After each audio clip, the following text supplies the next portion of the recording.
This is the Jet KVM.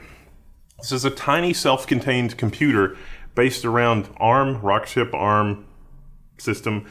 It has hardware video encode for HDMI, 1080p. This is basically meant for remote control of a machine rescue. It can control your power buttons on your ATX power board. Heck, I'll even show you how to control a power strip. You can turn the computer on and off remotely from this.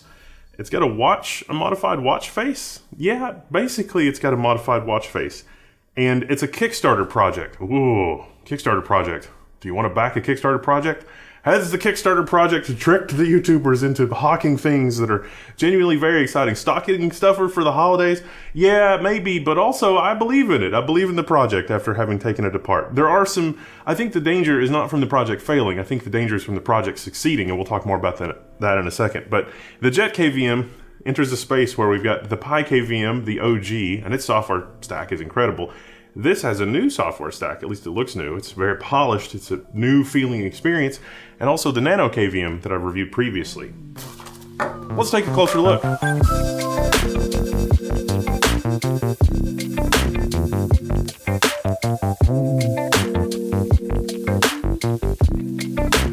Alright, so they sent me a letter, because, I really shouldn't spend money on Kickstarter, but I do. First off, thanks for the opportunity to share the Jet KVM with you. We've been working tirelessly to create something truly special, both in terms of design and performance. Yes, can confirm, it really is something truly special. The software team behind this is next level, pun intended. We hope the experience will soon be as smooth and performant as we intended. We also followed your Nano KVM, Pi KVM reviews closely, and they've been really invaluable for helping us focus on areas where other products fall short. This is incredible. We also want to highlight a few differences between the review unit and the final version that will ship to customers in December. The screw color will change from black to gray. That's attention to detail. That's interesting. The designed by Build-A-Jet in Berlin may change. The HDMI cable will be much nicer when we ship in December. The internal PCB will be black. Tiny non-visible internal changes will make assembly easier. The unboxing experience is notably better on the consumer version. Yeah, I got a box and some cables, but really that's all you need. As inexpensive as this is, you guys need the margin. Just put that back in margin. Just, send this and a couple cheap cables. We're good. We're fine. Feel free to tweet, blog, or share anything about the device. To make it easy, we've assembled the press kit with pictures, videos, and an info sheet, which you can access at jetkvm.com/press, so you can go have fun with that. This is about being able to remote control a machine for administrative or troubleshooting purposes. It is not meant for being able to remotely play a game or dual boxing, dual computer. And KVM in the sense of this is different than a KVM keyboard video mouse switch box. But you can combine the two, as I'll show you in a second. So it has an RJ11 jack. This is meant to go to a cable that will break out into your motherboard header. So you can use this to plug into a motherboard and hit the hardware reset button and hit the hardware power button. Even for your motherboard, doesn't have any really remote facility to do that. This will let you do that. It also has, an RJ45 jack for hardwired Ethernet, mini HDMI, and a USB Type-C. And the USB Type-C is where it does USB control as well as power. Now that is one Achilles heel with this, but on the website I read that there's a way to split USB-C power and USB-C data. According to the website, they're going to include a USB-C cable that does power and data separately. So if the computer's off and the USB-C power is not continuous, so some motherboards do actually power their USB-C ports continuously, which is cool for phone charging and stuff, but some don't. And so if the motherboard doesn't provide power, then this wouldn't run, then you couldn't access it remotely. But there's no reason that you couldn't have an external power brick or some other external thing powering this thing, and then this thing connected for USB-C data. Because you see, it emulates a keyboard and a mouse. Not just a keyboard and a mouse, but also CD-ROM, and also network devices. You can net boot off of this. Yeah, it has native netboot.xyz support, so you can net boot off of this and share its network connection, at least for the purposes of downloading an ISO. We'll take a closer look at that. And yeah, it's got a watch face on it that shows you what the IP address is. My bundle came with a very simple micro HDMI to full-size HDMI and a USB Type-A to Type-C cable. And it is very, very well constructed. Now, remote management for the home lab, and also when you're coloring outside the lines, or even if you're just working with old equipment, a lot of the time Dell and HP have their remote diagnostics. Dell has their iDRAC, HP has their integrated lights out, ILO. That's where you can remote into the server even when it's off, as long as it's got power, even if the operating system is completely messed up, so that you can restore the system and work on it. Now, modern systems are almost always based around an A-speed chipset, A-speed 2500, 2600. And think of this as like a computer within a computer. Typically, they run Linux. Anymore, the software image is actually getting into something called OpenBMC. And so all of the major vendors are getting together to do this. You see Amazon, Google, Facebook/Meta, they've gotten tired of the licensing and proprietary nonsense that comes with Dell's solution and HP's solution. And so a lot of the time they will mandate, no, you must use OpenBMC for your out-of-band management. And so you might remember this build from a few videos ago.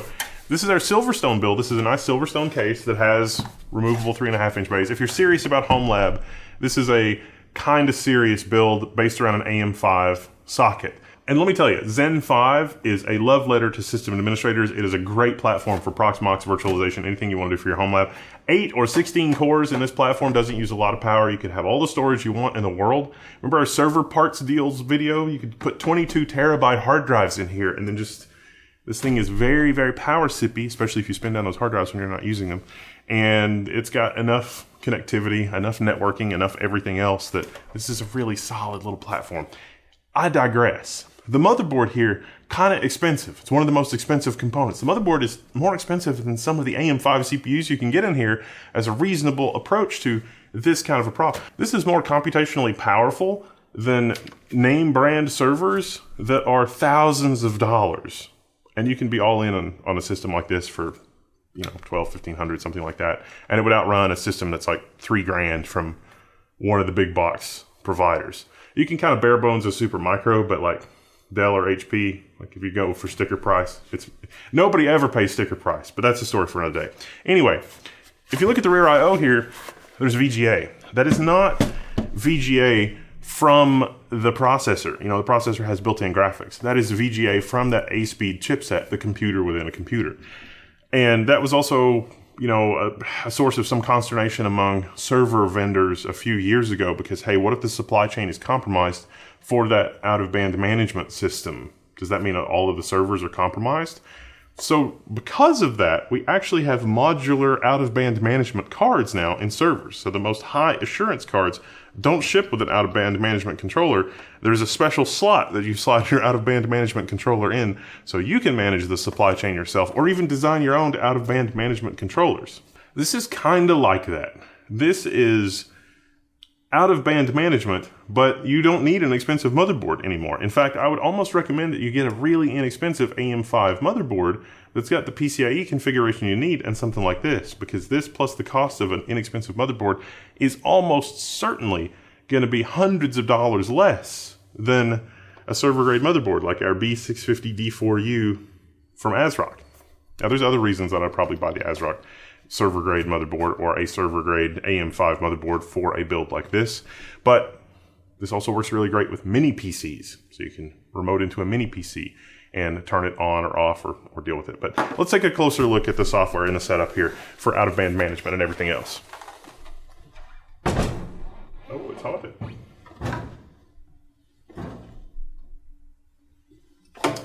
Thanks, Steve. Now, you're using an old server for your home lab, or you're using an old server because you haven't been able to afford anything else in your business? It's got remote management that you may be familiar with, so you may think, I don't need that. The Jet KVM, or any modern KVM solution, is typically vastly superior for actually using remote stuff. Now, the Jet KVM is not going to have access to the internal sensors or anything like that, but for remote keyboard, console, mouse control, I would say that using one of those with these is actually preferable to using the one that's built in just on older servers. The Supermicro one is fine. This Cisco one, from this era, Cisco was a little handsy with the licenses, and so there was a lot of functionality that's just basic functionality that's locked behind a license. And so with the Jet KVM, all of that nonsense goes away. Plus also being able to use remote media was sometimes locked behind a license. All of that nonsense goes away. And these companies really have done themselves a long-term disservice for that because customers have a deep memory for that type of shenanigans and will avoid it. See also the fact that open compute exists and is dictating the terms under which hardware is manufactured at this point, because large companies got tired of the nonsense, and small companies were basically helpless to deal with it. So yeah, you can bolt on a Jet KVM on a system like this, and you're good to go. And you may be thinking, wait a minute, that's VGA, it doesn't have HDMI out, I'm stuck. No. VGA to HDMI adapters exist and are pretty inexpensive in this day and age. Typically, they need to be USB powered, but you can take that VGA port and shove it right into the Jet KVM through that adapter, and you're good to go. You just got another extra USB port to power it. But it does work, it works great. I even tested on servers that only work with 4:3 aspect ratio monitors. Yeah, there are some onboard management firmwares that, I mean, it's pretty old. We're talking socket 2011 stuff, but yeah, you can get into a thing where it's like, wait a minute, this only works with 4:3 aspect ratio monitors, at least until you get the update for the firmware of your incredibly ancient server, which is very hard to find sometimes because they constantly rejigger the website, and so finding those files to download can be a little tricky. Or you can just save hours and hours and hours of time, get a Jet KVM, use that instead, or any external KVM where you just do video capture. It's awesome. Here's a pro tip if you've got a mini PC that you're going to use with one of these. Look around in the BIOS for power management options, or an option that lets you turn the computer on at a specific time or turn the computer on in the event of power loss. That way, whenever the mini PC loses power, it'll automatically come back on, and then you can connect this. Because a lot of the time, the mini PCs don't have a standard motherboard header, and that's okay. So you can see our desk meat machine from ASRock is asleep. That's what the blinking power light means. But USB is still powered. That's a BIOS setting. So with USB ports still powered, the Jet KVM still gets power. You can still access it on the network.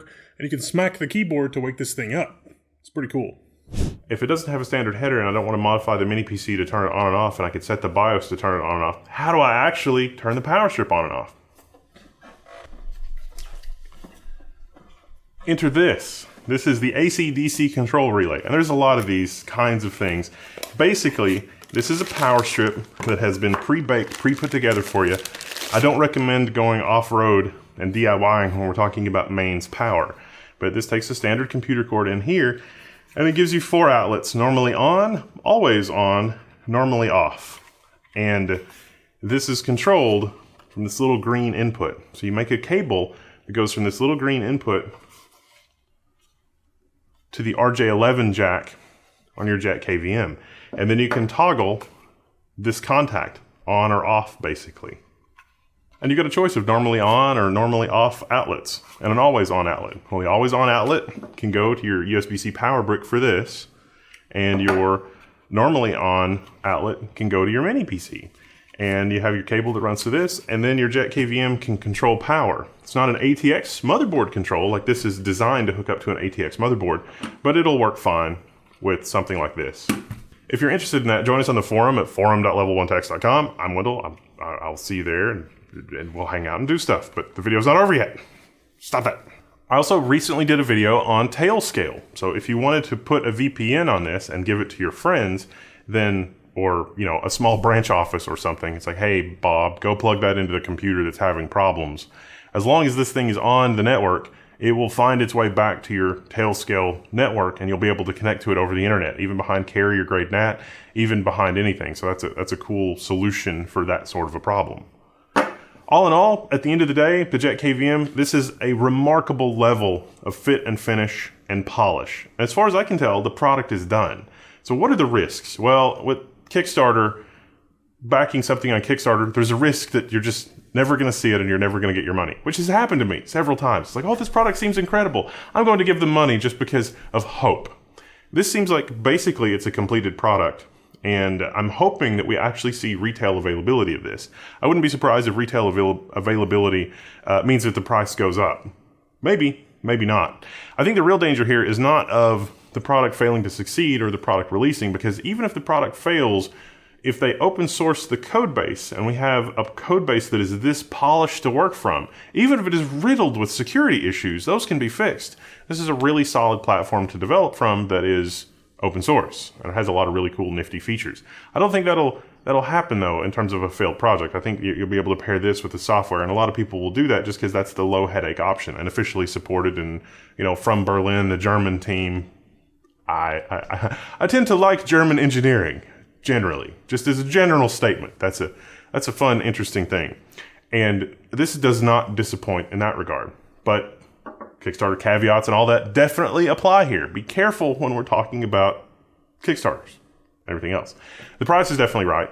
I think the greater danger is of some large company coming in and saying, wow, this is an incredible product. We would like to buy it for, several to tens of millions of dollars, and then they just turn it into a product that they sell for twice as much. That is perhaps a higher risk. Maybe not.